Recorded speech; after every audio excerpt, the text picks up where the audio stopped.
Sorry, I thought I might get out here earlier, but we were trying to maybe buy a late pick. We didn't get it done.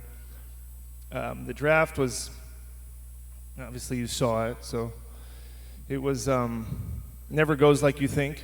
We were happy with what we ended up doing. The part of the draft that I'll remember is the how they honored Terrence Clark. I thought that was very high class by the NBA, and a sad moment.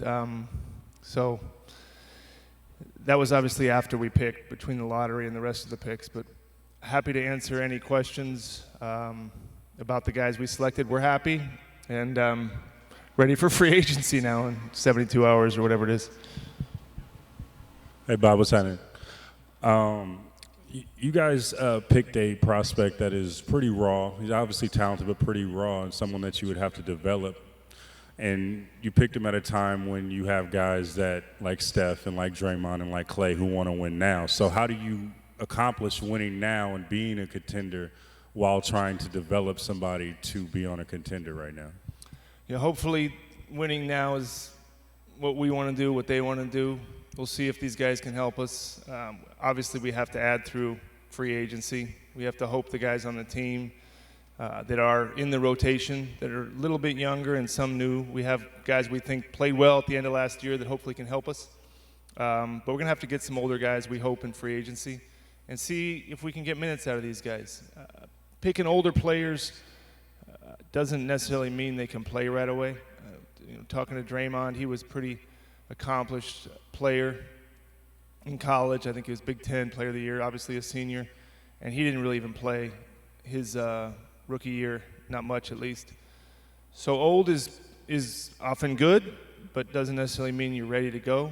So we went with the guys we thought were best, and if they can play now, great. If they can play in the middle of the season at the end, that's good too, but we have to take the guys we think are the best players.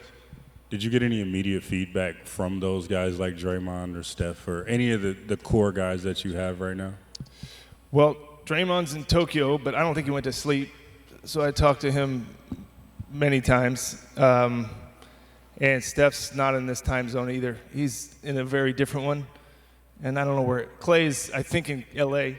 But I talked to Steph last night his time, or the early morning his time. Wherever he's, again, very different time zone. And Draymond I talked to, I think at 4 in the morning in Tokyo and 5 in the morning and 6 in the morning. While we were picking, he texted me after the third or fourth pick and he said, Kuminga. And I said, well, we'll see if he's there. So he's happy. And then at about the 9th pick, he said, Moody. And I said, I don't think he's going to be there. And I didn't even give him those names. So he gave me a big thumbs up. But, we still got to, that's good. I'm glad he's supportive and appreciate that. But I still think, and I think we need to add some veterans. That we're not done yet. That's what we're going to have to do in free agency. You've talked in the lead up about how you expected a lot of trade offers potentially coming in. How much were the trade talks prevalent when you were on the clock, and how close were you to making a move? The only things that were coming our way were mostly trade backs for future picks, which, I'd say, well, we didn't have any trades for players that came about, really rotation players or beyond, starters. So all the things we talked about were, do you want to take your pick and trade it back and have a future for next year? Do you want to move back a few picks and get a second-round pick or multiple second-round picks? So we got a lot of that kind of stuff, but when we saw what we could get at 7, we liked it. We saw what we could get at 14. We wanted to do that. So we didn't really consider any major things. There wasn't really anything on the table as far as moving them for a player. Like I said, we could have probably moved them back, but we liked the guys we liked and decided to take them.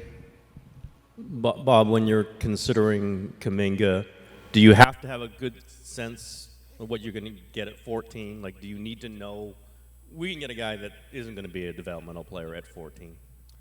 We thought, well, we weren't sure, but the list we had lined up that we were we had a few guys at 14 that we thought were kind of like Moody, that were more kind of guys that can play off the ball, played in a system. Shooters, we wanted to try to get some shooting. And so there's a few guys we were looking at there, and he happened to be the highest of those guys, and he was there, so we took him. And I think we even considered him at 7 at one point earlier in the process, not thinking Kuminga would be there. And we had him in twice. We had him in once where he did not work out against other players, and then in that workout that I think was publicized, we brought him back and had him compete.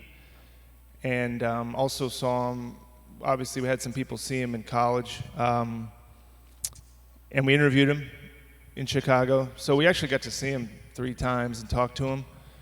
And just his composure and his kind of readiness. A few of our development coaches thought he was, when we got done, some of the coaches don't kind of know the players like we do. And we said, "What'd you think of Moody?" And they said, "Well, is he a junior or a senior?" He said, "No, he's pretty young."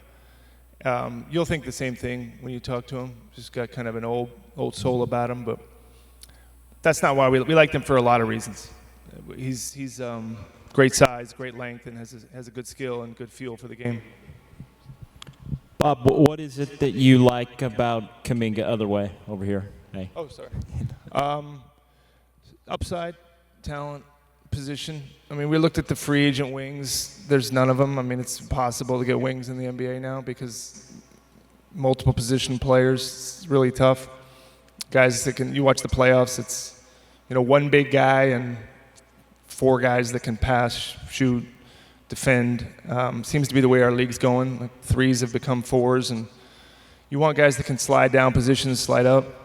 And so we like the optionality of these 2 guys, but Kuminga certainly represents somebody that we thought on film he passed better than we might have initially thought. He's got a great story about him, pretty mature kid for what he went through and kind of came over to the country at a young age.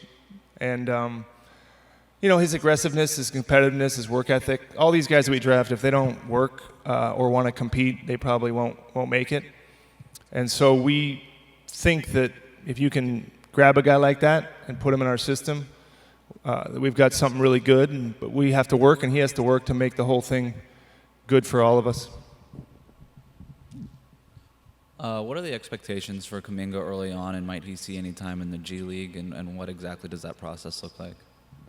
Well, first we got to get him out here and see if he can get him. And these guys haven't played in so long. I mean, a lot of the agents wisely don't let their players compete because they don't want to get hurt. So I talked to our trainer and said, "Do you think these guys can be ready for?" We got a summer league in Sacramento and Vegas. We don't want them to get hurt, so we got to see what kind of conditioning they have. They look in pretty good shape. We've worked them both out, but I don't know the answer to that question. Trying to think of how if a player. Sometimes you're surprised. Sometimes you're surprised in a good way. Sometimes you realize, this guy's just not ready. I don't know what his timeline's going to be. I think all of the above. Could be guy can play right now. If Clay's not ready to start the season, and one of these guys shows they can play, fine. I don't know which one. So it's hard to say. I think in training camp we might have a much better idea. I mean, we really need to have that time. We need to have a summer league. We need to get feedback. We need to see kind of what Steve wants to do. Talk to him his morning in Tokyo. He's excited, but I don't really want to predict what they're going to look like yet. It's hard to say. Bob, how did your visit with Kuminga go in Miami? Was there anything about his workout or the interview that kind of surprised you? Let me think about that. When we went, the idea was we better go do this just in case he's there. To be honest, we just were thinking he wouldn't be, but a lot of us went to Miami. Joe, we flew there with him and Kirk Lacob and myself and Larry Harris and Mike Dunleavy, and we even brought Kenny Atkinson, one of our new coaches, with us. So he got on the floor with him, and it was nice to have a guy like that because Steve couldn't be here, to get on the floor with him a little bit, because Kenny has a great background, as you should know and everybody knows, in player development. And we said, what do you want to see out of him? And he said, I want to see how he reacts to pressure. I want to see how he protects the rim. So we put him in a couple drills that Kenny said, I'd like you to do this, and he handled them well.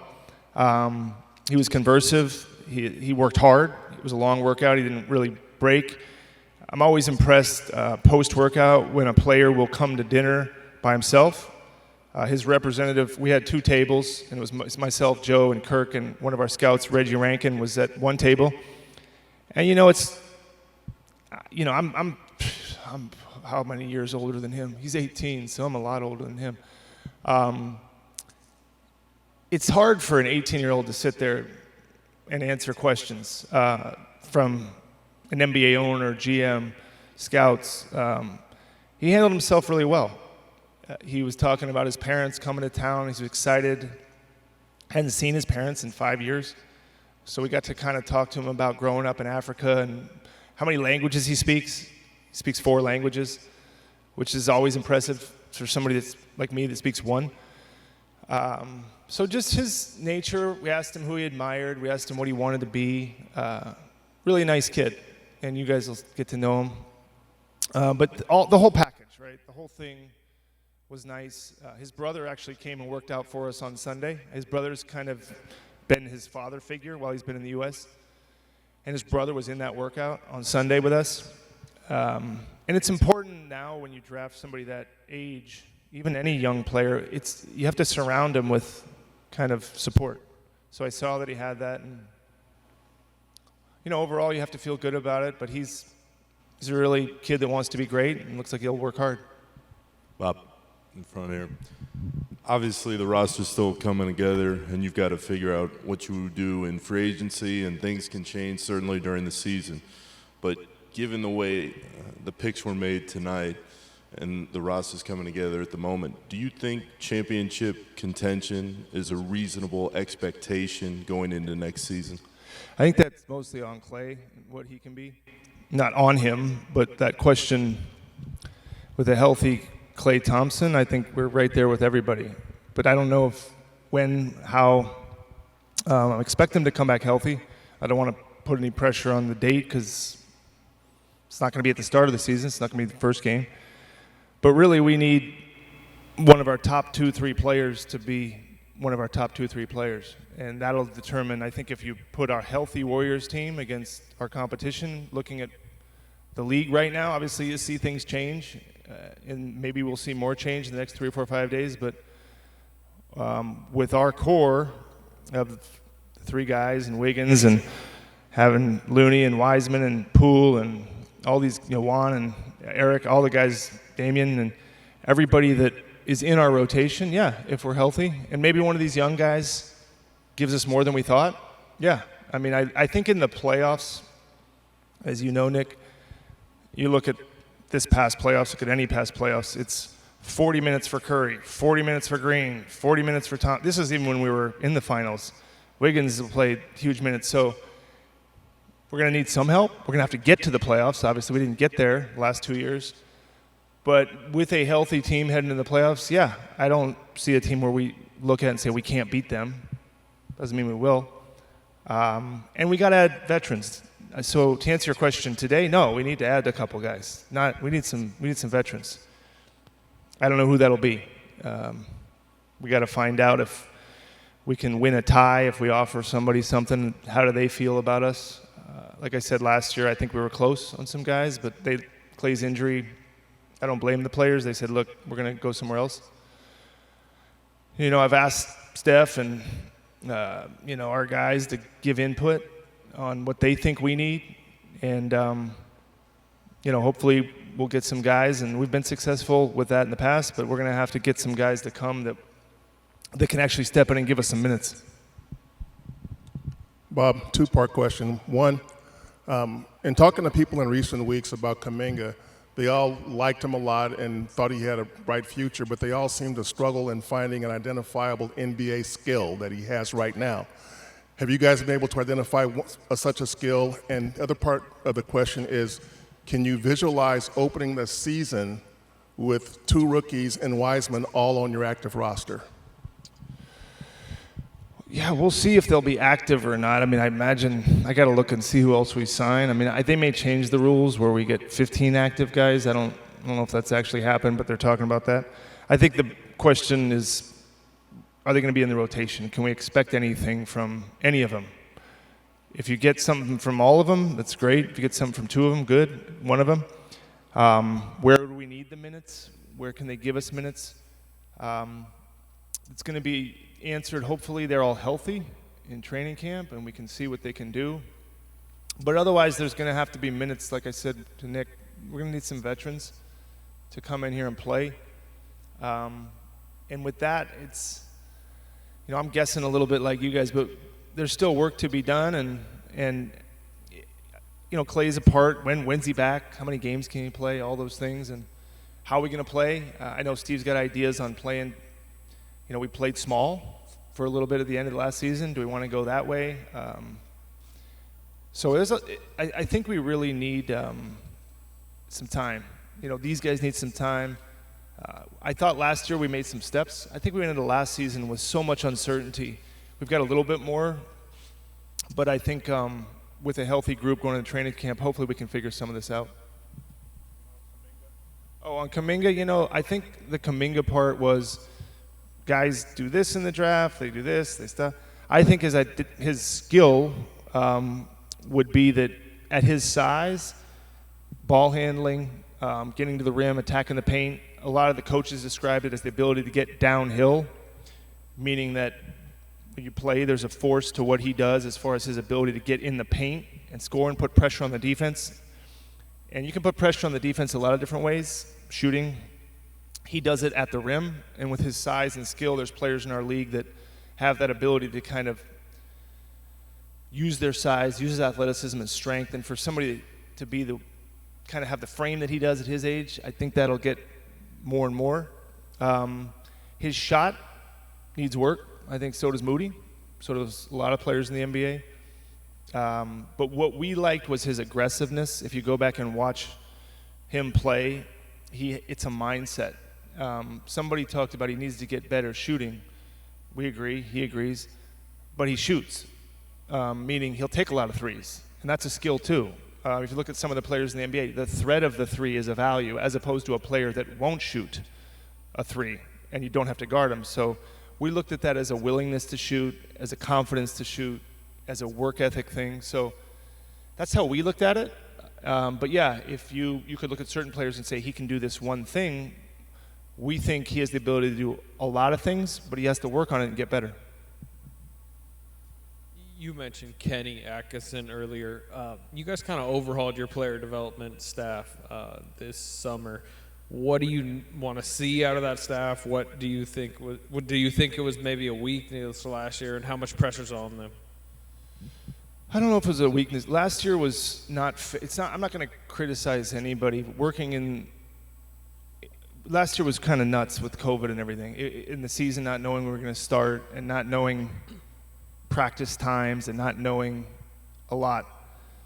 So I think we were all kind of on our heels, as opposed to this year where even in the draft, Kenny's up there, Jama's up there. Right after we made the pick, they're huddling with some of our scouts.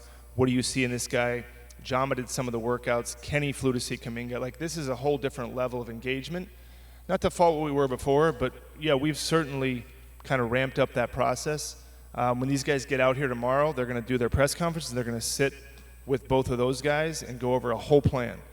That's the NBA now. That's how it has to be. We have to be in the player development plan. If you're going to be picking where we're picking, you have to do it.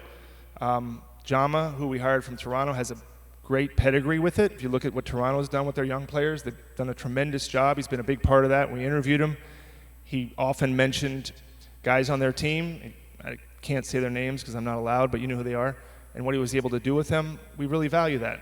They're probably still up there now talking about it, and they're excited about it. And yeah, so it's a newness, it's a freshness. Not that it was bad before, but I think it's a renewed focus. And I think it's going to help us. It's going to help our players. Well, I got two questions. I'll ask the first one and then ask the second one after you answer. Just not to be confusing. I know it's a little sensitive to talk about a future post-Curry, post-Clay, post-Draymond, whenever that is. But Joe's brought it up a little, that you do have to think about it. Is it fair to start imagining a future with Wiseman, Kuminga, Poole, Moody, Do you have to start sort of thinking about that? Yeah, I mean, you have to. We also know we want to win again, so it's not binary, right? It's not one or the other. I know it may look away, or however you want it to portray it is fine. We have to look at what our options are and make a choice. And tonight, see, these are the best choices. This was the best option. Sometimes you weigh it against opportunities. Sometimes they're there. Sometimes they're not. So we have to view it as if this is what's here today. This is what we're doing. We think about the present. We think about the future. I mean, you're seeing players play a lot longer in every sport. We hope our guys like Steph, Clay, and Draymond can play a lot longer. It seems to be that certain players can.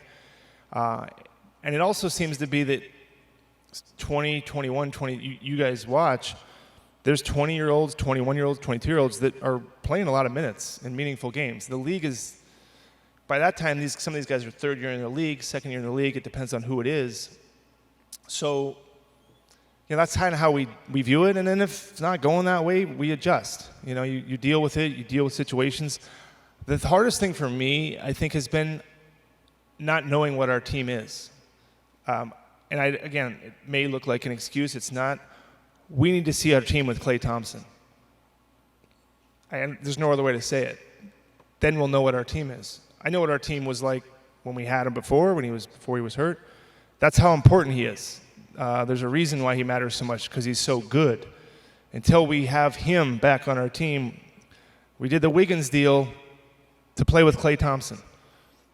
Nobody's fault, certainly not Klay's, nobody's fault, but we didn't get to see Klay last year. We got to see what our team looks like. We have to find out those answers to answer the questions that you just asked, which is, where are we going? Where's it heading? That's the most important part. Yeah, the rookies are part of it, sure. The veterans we signed, that's part of it. But it's really about what does this Warriors team look like when we're healthy? That's what I would like to know, and I think everybody would like to know.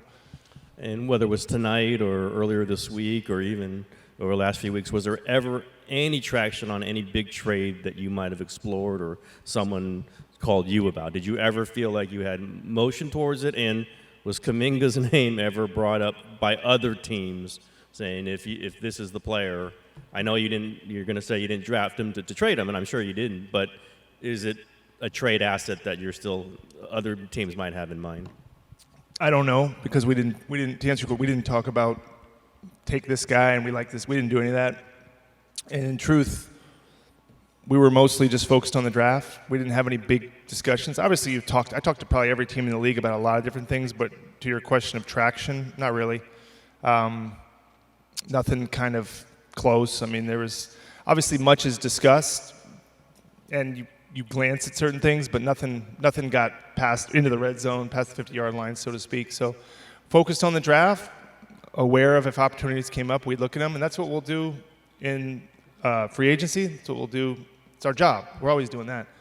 But over the last few weeks, it's mostly just been focusing on the draft. Bob, you've been through this free agency thing before with not much money to spend. How confident do you feel in your chance to get some of the players you want with the limited resources? And is the sign and trade, is that on the table, or is that taken off because of the luxury tax? I think it's out, sign and trade, because we're past the hard cap, kind of like way past it. So to sign and trade a player, we can sign and trade and send a player out, which is not really what you were asking. We can't take one in. But we can send one out if we want. That is what I was asking. Okay. Yeah, we can send a player out, but we can't take a player back because of the hard cap. With our apron, our salary's way past it.